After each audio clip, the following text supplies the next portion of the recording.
Welcome to the Light the A Sports Podcast, home of the top interviews of Aggie Sports Nation. Former Utah State basketball head coach Rod Tueller. Utah State gymnastics coach Kristen White. Well, welcome to the program, John Eccles. Ashley Cardozo. Welcome to the program, former Utah State running back Emmett White. How you doing? And now, here are your hosts, Jason Walker and Eric Franson. Hello, everyone, and welcome to the Light the A podcast. Jason Walker with you here. We've got on another wonderful guest from Utah State. He's the head coach and also former president of the Utah State club baseball team. He's seen the team through 2 NCBA World Series appearances and is actually about to lead the team through a third, which includes the first back-to-back appearances at the Club World Series in program history, as the team made it last year, and they placed 4th.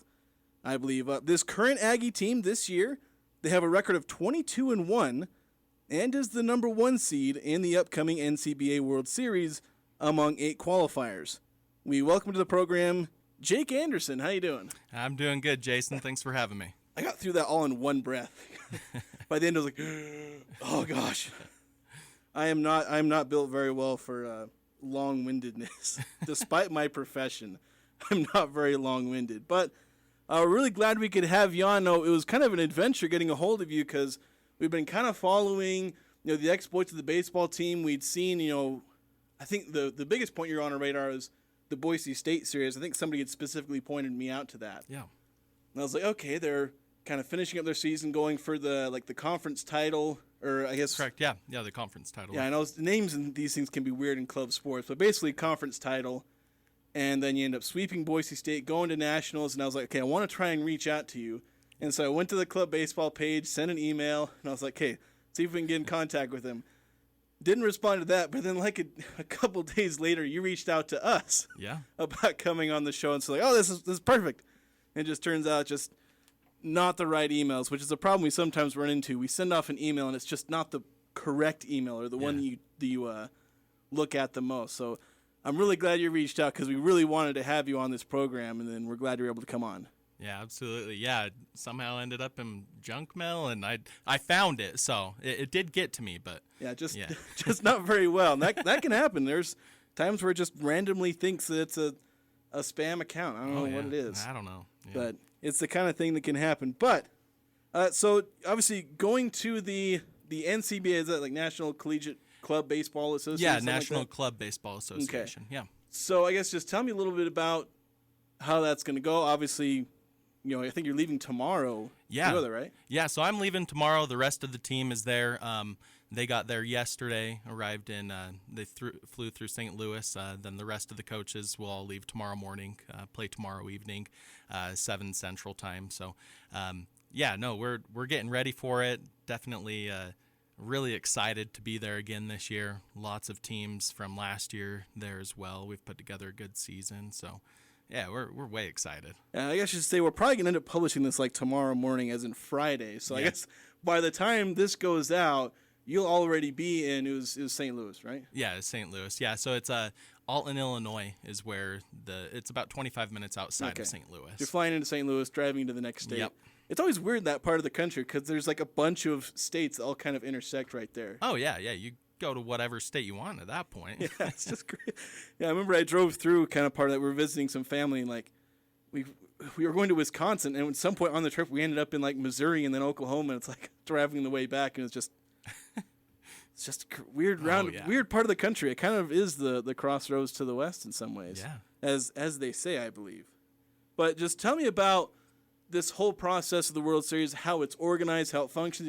So there's 8 teams that make it, and then you guys are the 1 seeds. Like, how does this all end up breaking down, and what do you guys need to do to ultimately come away with another championship? Yeah, so I guess I'll start out kind of big picture as far as the NCBA. So there's about 200 teams in the NCBA. They make up, how many? 24 different conferences. There's about 5 teams in each conference, give or take. And then, so you win the conference, you go on to your regional tournament, you play against the other region champions. If you win your region tournament, then you'll go on to nationals. So there's 8 regions throughout the United States. Ours has the University of Oregon is in it. They're definitely our biggest rival. It comes down to us and them every year for who goes to the World Series. So we've been lucky and fortunate enough to beat them the last couple years, and it's been fantastic to see the guys thrive in the postseason. So now coming into this World Series, so like I said, there's the 8 regions. So we'll go up against the other 7 regions, double elimination tournament. So you have 2 brackets of 4 teams. You win your bracket, you're in the championship game. And then it is a winner-take-all championship game. One game to decide it all. Just one game. Oh, geez. Oh, yeah. With club stuff, the pitching's hard to come by. So definitely if you were to do a 3-game series at the end of that, it'd just be tough. But, yeah, they split it up for the 2 brackets. If you lose, you drop to the other side. So you could potentially have the 2 best teams start in the same bracket, but with the loss, they drop to the other side, come back through the losers bracket, play for a championship. So that's what we did in 2014. So that was my first year playing, was the 2014 national championship team. And we had lost to Cal, flipped to the other bracket, went through the losers bracket, won, and then played them in that true championship game. So unfortunate for them, they didn't have any losses. We had lost to them, but they set it up that way. So it's just a kind of a game 7 situation, winner take all. So it's kind of fun that way. Yeah, so it's kind of a series, but only a 2-game series, and the second one's the one that matters. Exactly. So I think you asked how we would win it all. So you go in there, if you win 4 games, 4 straight, win the whole thing. So we'll go in, we play University of Wisconsin Whitewater. First time that they've made it to the World Series. Relatively unnamed school, but it is kind of interesting, the parallels that they have, because if you look at a lot of the other schools, it's the Florida States there, Penn State, LSU. You have a lot of these Power 5 schools. And so you have these big name schools, so it's kind of cool to see it. UW Whitewater go in there, and I assume that's probably how it was that first year that Utah State was in 2012. And so they kind of go in. I mean, definitely a bigger school than UW Whitewater, as far as I understand, but go in there, relatively unknown school, and 12, 13 guys and win the whole thing. So, yeah, we got our work cut out for us. Definitely not taking anybody lightly. And it's kind of interesting because I think, as I understand, with club sports, I mean, in kind of this with hockey, where you see these, Power 5 schools, like in hockey, you get the Penn States, or just all the schools in the East where hockey's huge. But I imagine in baseball, like, they have a club baseball team, but it's like a subsidiary of their Division I team. Yeah, absolutely. You see that especially in the pitching side of things. Hitting is a little bit tougher. Just you want to see Division I caliber pitching. But the pitchers, they come down. It's their redshirt year. They're not going to see any innings. They're a little bit further down on the depth chart. East Carolina, for example, they typically do this. They'll have a couple of the redshirt guys go and throw for their club team. They get the one real game every single week, throw their bullpens, treat it game-like. So East Carolina, using that example, they have a kid that I played against in 2017, Tanner Duncan. He's AAA now. So you have these guys that they're really good players that are in the NCBA. They just happen to be in a situation that maybe this is the best opportunity for them to get the playing time that they need. Maybe they're further behind somebody on a depth chart. They feel they're better than. But yeah, those Division I, the Power 5 schools, so the Florida States, LSU, those guys, they definitely have some good pitching. So how does it make a challenge for you guys? Because obviously it's not like there's nobody talented in baseball around in Cache Valley. There's a lot of talent, but yeah.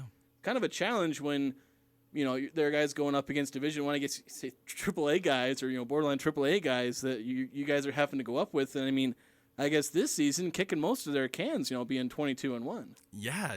I mean, it does create a challenge. Like University of Oregon, you have a bunch of guys that just finished up playing junior college ball after their first 2 years.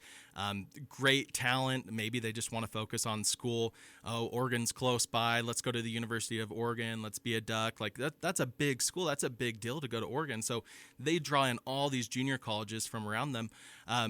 We don't have that luxury necessarily. You have a lot of like Salt Lake Community College is solid at baseball, but we've had maybe 2-3 guys end up in our program where I know that the other schools, they're they're getting all sorts of junior college kids coming to their campuses. So it does create that challenge, but it also creates kind of this awesome atmosphere in our team. We kind of have that chip on our shoulders. We're that blue collar group of guys that just, we work hard, we play hard.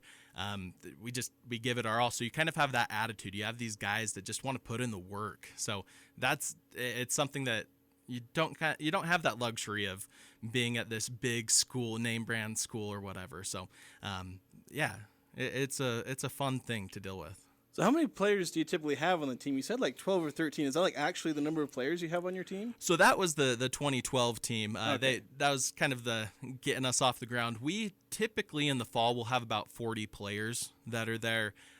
Whittle it down to about 30. Lose a couple guys, just grades, things like that. So we have 26 guys on our roster right now. So that's pretty typical for us. That's 25 to 30. Pretty solid baseball roster. In the playoff rosters for Major League Baseball around 25 or so? Yeah, they are. It's fun. It's tough to figure out exactly who's going to be on that team because we get a lot of talented players come out. There's a lot of, I'd say our entire second string group of guys could easily start, and they probably would have taken second in our conference.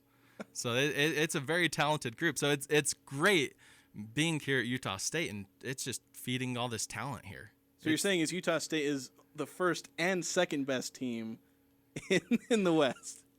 Maybe not the West, but I think like your conference region, maybe. I mean, they'd definitely be pushing it. We tried to put together a fall tournament this past year, and we wanted to see if we could split into two teams. Unfortunately, that ended up not working out, but we're going to see this next year. We'll put it together in the fall, throw an Aggie Invitational or something together, and we'll put that to the test. Have an Aggie white team and an Aggie blue team. Yep, and exactly. Seems pretty exciting. So, just tell me about some of the past the baseball team. You seem to have had quite you've been around for most of the success. Obviously, the 2012 team, that first World Series champion team, but you said you were on the 2014 team. You were with the 2017 team that went. You were last year's team. You said you were the head coach of the team last year when they went. This year when you're going, so you've had a footprint on. What is that? 4 of the 5? Am I doing the right? So I was looking at that today. Yeah. So you obviously seen a lot of the greatest hits of this baseball team. Just tell me some of the memories you've had of some of these World Series runs, other series. And we may want to touch on. You said the University of Oregon rivalry. I do want to talk about that. But let's just start with some of these World Series runs that you guys have had. Yeah, when I first came up, I wasn't sure exactly what to expect with club baseball. Sometimes you hear club and you instantly go, okay, intramural. So coming up in fall of 2013, I kind of thought, all right, I got this. I'll go. I'll start for them. I pitched into my junior year of high school. Maybe I can be a starting pitcher for them too. Show up to tryouts. You got Robbie Garrett, who is an all-stater from Mountain Crest, that's out there throwing like 87 miles an hour, just crazy good curveball, and you're like, okay, like this is the real deal. So, and he was on that 2012 and the 2014 national championship teams. But yeah, I've been very fortunate to be around some good coaches as well. I had Norm Doyle, who was the 2012 and 2014 national championship coach. He also got the coach of the decade this in the past 10 years, and then under Brad Singer. So he was on that 2012 team, ended up coming back coaching for the 15 through 17 season. So my last year was fortunate to go back to the World Series and put on a good show there. Got to compete in the home run derby, things like that. So I think what's great about it is this is just that second chance for a lot of these guys to go out and play. So I'm very fortunate to have played with a lot of these guys that just love the game of baseball. They pay to play, they pay the dues to play. But you just see this attitude of just this love for the game. And so to be able to play with everybody like that, and then to have the opportunity right after to get to coach, it's been an incredible opportunity to give back to a game that gave me so much, and especially this program. So I think going into last year, we hadn't even won a regional game under my coaching. I mean, we ran into the first couple years, it was that 2018 and 19 years. Those were pretty tough because it was guys that me and the other coaches had played with. So one of my other coaches. He played with me during the 15 through 17 seasons. But that was just a tough atmosphere to be able to deal with as far as being that coaching capacity. You're more of like this big brother that's kind of pushing them around. They kind of like, there's a little bit of pushback and forth. But I mean, had good teams, but just didn't end up winning the games, getting the crucial hits. So, and then you had COVID years. But then going into probably the first full season last year that I wasn't coaching any of the players that I had played with, it was really rewarding to finally be able to win and get over that hump and when we won our first regional game. I was like, oh yeah, like finally a postseason win, and then win the next two, and then you're at the World Series. Like, man, there's just so many memories that come from this. So you had mentioned the memories that come from it. So certainly that national championship, running out on the field, being able to be a part of that team. I had said that I was hopeful that I'd be able to start and pitch. Like, I was like a backup DH for that team. Like, that team was so talented, and it was so fun to just be a part of it. So that's one of my favorite memories. And then just going back this past year and last year to the World Series and being able to participate in that in a coaching capacity and watch the guys just excel and do so well, end up taking fourth place, had a lead against the eventual national champion Florida State Seminoles, 4-2 in the seventh inning, and just did not have a relief pitcher that could stop them. They just scored 7 runs and then go against the eventual runner-up, Cal Poly. They had a fantastic offense, and we just couldn't stop them defensively. So, but to see the guys thrive in that was just so fun. And this season, by far, my favorite season that I've ever been a part of, coaching, playing. The biggest memory was the regional tournament. We were undefeated, right? We were 21-0 going into championship Sunday. So we just had to win once. Oregon was coming out of the losers bracket. They had to beat us twice. So we're up 5-1 in the seventh inning. Oregon goes off. They score 7 runs. We just couldn't stop them. Their offense got hot. There was no stopping that freight train. So they beat us the first game. Second game, just back and forth the entire game. We get to the 8th inning. It's 4-2. We score 3 runs to go up. Or no, we tied it. 4-4.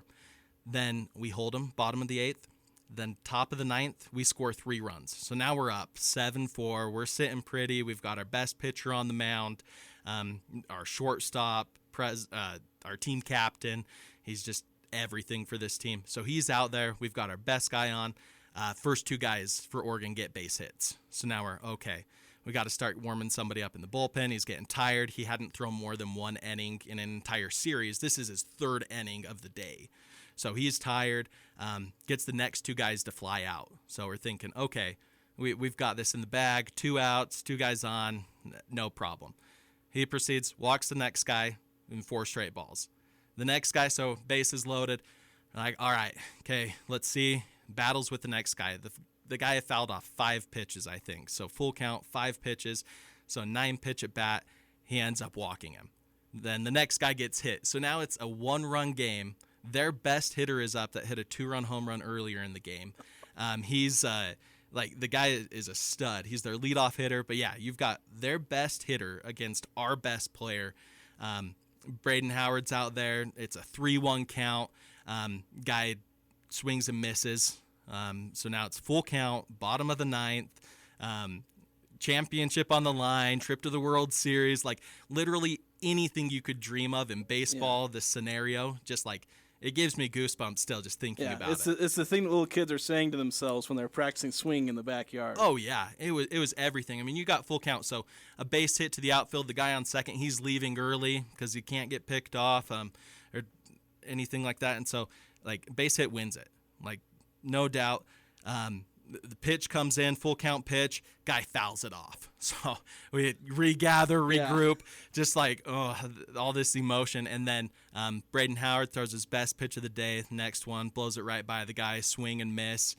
Guys pour out of the dugout. It was just an incredible, like, my top memory by far. Like, and so it's so cool. You talk about memories, like, man, club baseball for me has just given me my top 5 baseball memories. So.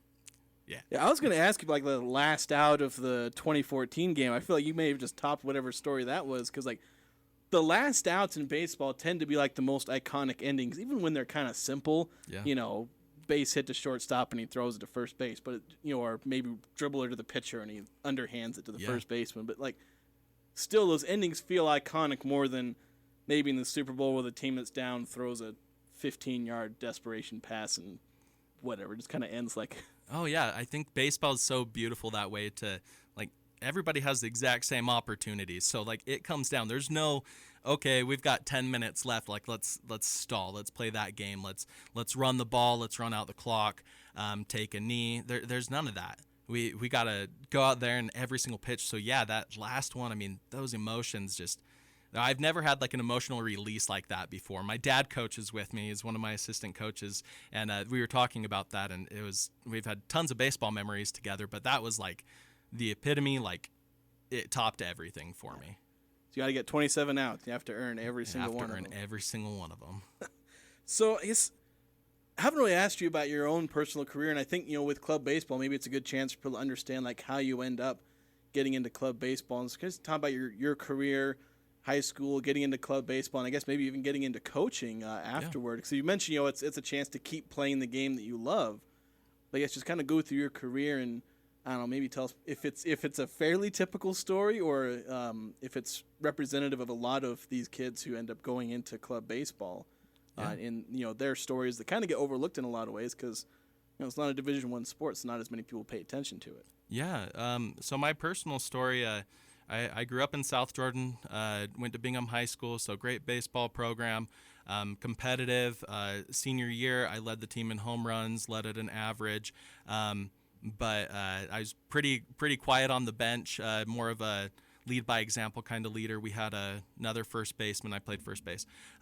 Another first baseman, he was going to Navy to play football, so very vocal leader. The coaching staff had decided at the time that they needed a vocal leader. We didn't have a lot of leadership, so me and him actually ended up splitting time that season. So despite having the best average, having the most extra base hits, home runs, definitely got overlooked by scouts. Just when you see somebody that has half the amount of at-bats, you just instantly cross them off your list. So kind of like what happened to Tom Brady at Michigan, where he was splitting time with a guy and got overlooked in the draft. Yeah, exactly. And so, yeah, it got overlooked. Thought I was done with baseball after high school, had made my decisions, wanted to just go up to Utah State, focus on school. So went up here, decided to serve an LDS mission, went on that, and when I came back, I saw that the club team had won the national championship in 2012. Funny story about that is when I was up here in the fall of, 2010, I went to a couple practices and I was hitting with the first baseman and I was like, all right, so this is my competition. And I don't know who that player was, but or who those guys were. They were fantastic guys to be around, but life just kind of took me a different direction and ended up not sticking around that spring. But then I came back in 2013 to come back to Utah State, and just went to tryouts. We had 2 rounds of 5. I hit 8 of those pitches out, so I hit 8 home runs. So there you go. I was like, all right, I got this. I had a friend that I went to high school with that knew the club president and Garrett Schiffman, and knew his little brother Jeff Schiffman. And so my friend Derek had put in a good word for me. So I kind of, after that round, Garrett, he was the president at the time, was just, yep, you're on the team. Like, you don't need to do anything else. Like, definitely showed it. It's like I homered 8 times out of 10. Yeah. So you turned tryouts into a home run derby. Yeah, I tried to. So went and they had an awesome first baseman, Colton Anderson, and he'd hit for average, hit for power, lefty. Had played really well for them the year before. When I had the opportunities to get in, struggled a little bit from the DH position, and average wasn't that good. I don't know if it was just a couple years off, getting the cobwebs out and things like that. But either way, the team was fantastic. Couldn't break into that starting lineup, but I loved the role of being on the bench and being able to help push the guys in front of me, and being in that capacity. Then I decided in 2015 I was going to go to Bridgerland, and I didn't know what major I was going to go into at Utah State. So I got married and then decided to go to Bridgerland, did graphic design, media design stuff. But then I had a couple friends that were reaching out. The 2015 team, they went to the regional tournament, and they were like, I can't even remember what it was. I think they had 2 one-run games against Oregon. They had an incredible pitching staff. The first baseman for them was struggling, and I started thinking, man, if I would have been on that team, like I could have done something. Like maybe we would have gone back-to-back, because Oregon went to the World Series and they swept it. Like they beat everybody that year. So I was like, all right, I got to get back into it. So decided to go back to Utah State. And then the 2016 year, I had a fantastic year. When we played against, I'll toot my own horn a little bit here. When we played against the University of Nevada, one of the games I went 4 for 4 with 4 home runs. So I was sitting. It's not bad. It's not bad. Yeah, I think we refer to those as video game numbers. Yeah. I was on deck to end the game too. We ended up losing by 1, and it was tough to hit 4 home runs and you end up losing the game. Yeah. But I mean, it only accounts for 4 runs. So, but that year was a lot of fun for me to just get back into it. Made a lot of good friends. Ended up luckily being named to first team All-American in the NCBA that year, and then the following year in 2017. Put together a really good resume as well. We made it back to the World Series. One of my other favorite moments, we were tied in the bottom of the 7th against Michigan State. We had 2 guys on, 2 outs, and I hit this massive moonshot home run to right field. I went oppo on it, hit it to right field, and it just went clear over like all the fencing and everything, and like the announcer that's my second favorite memory right there. Just blasting one. Oh yeah, ended up winning that game, but won 2 games that World Series, and the Nevada team the year before that I hit the 4 home runs against, they ended up winning the national championship that year too. So I think that kind of helped my resume of getting onto that first team. Yeah. So funny enough, that's the team that we lost to twice in the World Series in 2017. The next year we ran into them. But yeah, so I ended up being a 3rd team All-American that year, and then took over the reins. Brad Singer, who was the coach, had let us know at the start of the season that it was going to be his last year. Was starting a family, wanted to focus on that side of his life. So I just kind of took the reins and ran with it, and rest is kind of history with that. We in 2021, when they were doing the all-decade team, Norm Doyle, as I had mentioned before, who was the coach in the 2012 and 2014, he had been named to the all-decade team. Brad Singer got named to the all-decade team as well, so kind of funny there. And then I was fortunate to get named to the all-decade team too. So you have the 3 former coaches, or the 3 head coaches in the last decade. All 3 of us made it onto that all-decade team in some capacity. So was it a lot largely as players, or was Norm was as a coach? So they did 1 coach and then one player for each position after that. So they thought that I was the best first baseman in the country over the past 10 years, thought Brad was the best second baseman. So, I'm very proud of those accomplishments for sure, but it definitely, so as far as a typical journey, I'd say the starting out part, definitely pretty typical. Guys think they're done playing. Got a couple guys this year that played a year at JUCO, decided that it just wasn't for them. It's tough. You're trying to get a degree, trying to start a family, things like that, and then you're having practices in the morning, practices in the evening. It takes a lot of commitment. Like, I have so much respect for anybody that's on those varsity level teams, or anybody that's on any team that's practicing that much. And so the thing about the club baseball that's so appealing is we practice twice a week. Like, we practice Tuesdays and Thursdays, and that's it. And then we play games.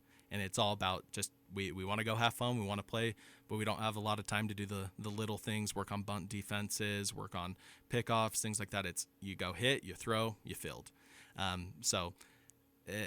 As far as that side, a lot of guys think they're done playing. And so this is that second opportunity that they're just, wow, I can play competitively. And then once you get out there, man, the competition's great. Like, I compare it to like some of the top, I compare it to high school baseball a little bit. You have some teams that are definitely weaker, have one or two good guys. The next tier, half their team, half the lineup's really good. Then you got the top tier that 1 through 9, every batter's good. They have 3 great starting pitchers. And that's once you get to regionals, World Series, those are the caliber that you see. So you do have some teams that you run through during conference play. But even that being said, they have one good pitcher, a couple good batters. I mean, we have good games against all of our opponents. I really have a lot of respect for everybody that's in this league, but I think that comparison to high school baseball really holds pretty true for this. So there's just a lot of really good that they're kind of in that fringe between maybe being good enough to play D1, but they're obviously still really good players. It's not like they're scrubs out there. Yeah, absolutely. Yeah, the top tier teams, I mean, we have a handful of guys that could definitely go and start at junior colleges, probably push for starting spots at a Division I school. 1 or 2 guys could probably be pushing for those starting spots. But that's kind of the caliber that you have. I mean, I'm just incredibly proud of our guys and the work ethic that they have, I think. But yeah, I think there's several of them that could have gone and played at the next level, but that focus on the school and the like Phil's on our team, for example, like, man, that kid out of high school, he could have gone and played wherever he wanted. He was fantastic. His older brother had played on the club team for several years prior and had just told him, like, hey, if you want to focus on school, you can still go and play baseball. And so Phil actually decided to come and play here. I mean, much to my delight, for sure. So loved getting him. And you have some stories like that too, where they just, he knew that he wanted to focus on getting a degree, knew that he wasn't going to go pro, wanted to just play, have fun playing the game, not worry about politics, things like that, not worry about going to practices every day, just really focus on school, focus on family, have that actual like university life, have that college experience. So let's kind of wrap it all the way back to the upcoming World Series. So I guess just tell me about, I would say your guys' chances. You guys clearly have to be the favorite, being the top seed, but I guess just who's the best competition. Then also just, is there a way we can like watch it, listen to it? I know when you get to this level, streaming can be iffy with club sports and whatnot, but I imagine there's some way to watch this or follow it. Yeah, so I'll touch on the watching point real quick. They've put together a really good live stream on VSN networks. If you go to our website, I'll put a link to it on that. So just usubaseball.com. But yeah, they have an awesome announcer, Ryan Norris, gets really enthusiastic throughout the games, the big plays. I'd mentioned that home run like a couple years ago. Like, he gets super excited into it. He knows the players really well, very personable. The NCBA staff it's like the same 10 guys. Like, and I've got to know them all personally. So they just run this show. It's Sandy Sanderson and his dad, Sandy Sanderson Sr. They are the president and like the owner, right? And so, but they run it so well, and they do such a good job. So VSN Networks, for that one, they do have like a monthly subscription that you have to do. It's like $10 to be able to get access to it. But they do have the Facebook. You can watch it on Facebook. That would be audio only though, where it just has the announcer. But that one's free, so people can tune into that. And then we have our Game Changer that it's also you're not going to be able to watch live necessarily, but you can watch live, like see the animations of the pitcher throwing the ball, kind of thing. So. Yeah, I've become familiar with Game Changer with high school baseball. I freaking love it. It's great. Yeah. We started doing the live stream from that too, but they told us not to do the live streams for this just because they have an agreement with VSN Networks, and so they want to make sure all the teams. So you guys normally live stream most of your regular season games? Yeah, we started doing that this year. Okay. So try to get a good angle on it and stuff. It's not always easy because you guys play in Smithfield, right? Yeah, we do. Yeah, we play at the Blue Sox field in Smithfield. So if just off of, I don't even know. I just turn it Smithfield Implements. I think it's Center Street, maybe. It's one of those close by. Yeah, it's like 100 North. Yeah, because I remember where it is too. You take that left turn off of Main, you eventually get there. Turn left at Smithfield Implement, and you're going to run into it. It's the same road that the temple's being built on in Smithfield. So, if you know where that is. So World Series. So it's interesting. You come into the World Series with a 22-1 record. You expect that you're going to probably be the team to beat. Well, from last year's teams that are there, you have the defending national champion, Florida State. You have the runner-up, Cal Poly. You have Penn State, who took third. Then you have us that took fourth. And then you have LSU that took, I can't remember, they were there, though. So you have all these teams. Then you have the 2021 national champion, Virginia Tech. So we go into this. We may be ranked number one, but certainly those teams don't. I would assume that they don't feel like we deserve it. Yeah. They're not intimidated one They're bit. not intimidated at all. They may look at it and say, okay, yeah, that's a good record. But like we know your team pretty well and we beat you last year kind of thing. So we go into it. We're very fortunate to get that number one seed just for the home field advantage, being the home team. The way that it works is it depends on ranking. If you're ranked higher, you get home field. And then if you're in the losers bracket, it's kind of the winning percentage. So it gets kind of iffy at that Basically, point. it's you get a bat second. Yeah. We have the last opportunity to be able to score runs and answer back. So, going into this, I mean, Florida State, definitely the team to beat, just being that defending national champion. We know them pretty well. They returned everybody. We returned everybody. So we added a couple pieces. Looking at their lineup, they added one or two additional guys too. So I think, like I had said, we had a lead going into the seventh inning, 4-2, and if we would have had one more really solid relief pitcher, I think we end up winning that game. So I think it's going to be a battle against them. We have a potential, if we both were to win our first round matchups, we would meet that second round. So definitely not overlooking anybody. Like I said, that UW Whitewater team, I hadn't heard of the university, honestly, but that's nothing against them or anything like that. I think they're going to put together an awesome product. They beat some really talented teams, and I have nothing but respect for that. And anybody in this that's able to make it this far has put together a really good resume, has a really good group of guys, and definitely not taking them lightly. So although we're the 1 and they're the 8, I'm going into this just with that chip on our shoulder kind of mentality of that blue-collar group of guys that just we want to go beat everybody. All right, so remind us, so that game against University of Wisconsin Whitewater, Yep. I'm trying to remember the whole thing. Yeah. That's Friday evening? Friday evening. Yeah, Okay. It's at 6 p.m. Mountain Time. Okay. So I'll put out some more information on our website and our Instagram. But, it's been a phenomenal year. Super proud of the guys. We've broke tons of different team records, things like that. So couldn't be happier. Our team captain, Braden Howard, I just give that guy all the credit in the world. Shortstop, the closing pitcher, our leadoff batter. He being a leadoff batter, he has the most hits in the country. He has the highest batting average in the country. He has the most extra base hits in the country, leading in doubles, and I think he's second in triples. But anyways, the kid is just phenomenal. And then you get him off the field, and he's even better.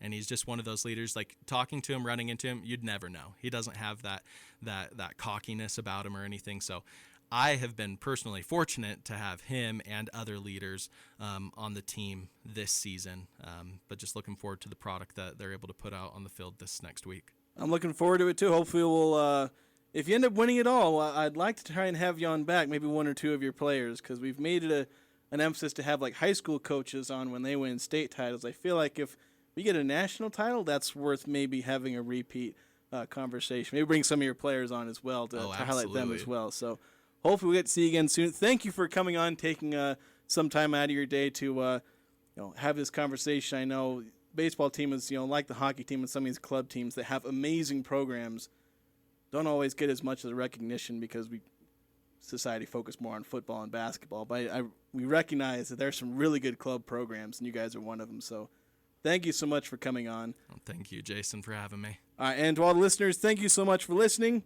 Have a good one. This has been the Light the A podcast with Jason Walker and Eric Franzen. Be sure to like the episode and share your favorite part of it. You can also find the show on Twitter at 1069 The Fan.